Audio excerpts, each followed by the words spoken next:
তো হ্যালো বন্ধুরা, অনেক দিন পর আজকে চলে আসলাম একটু প্রিন্সেপ ঘাট। আর হ্যাঁ, একটা কথা, এতদিন ব্লগ কেন করছিলাম না, নিজেও জানি না আমি কেন করছিলাম না।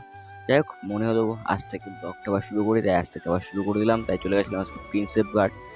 বেশ ভালো জায়গা, অনেক দিতে যাওয়ার ইচ্ছা করছিল, তো আজকে চলে গেছিলাম তাই ঘোরার জন্য।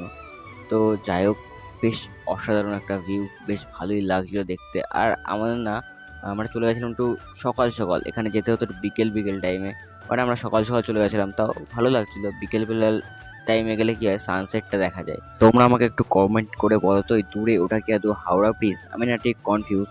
তো তোমরা যদি জানো তাহলে প্লিজ আমাকে একটু কমেন্ট করে বলো ওটা হাওড়া। তারপর আমরা এই ঘাটটায় আসি, মেনলি আমরা এই ঘাটটাই খুঁজছিলাম, কিন্তু ফার্স্টে আমরা অন্য একটা ঘাটে চলে গেছিলাম। এখানটায় এসে নৌকার মাঝিদের কাছে জিজ্ঞেস করছি এগুলো কত করে, তো ওরা বললো পার হেড 400 টাকা। ওটা শুনে আমরা আবার চলে আসলাম এদিক ঘোরার জন্য। এই পর্যন্ত থাক, দেখা হচ্ছে খুব শিগগিরই। তোমরা কিন্তু সাবস্ক্রাইব করতে ভুলো না কিন্তু।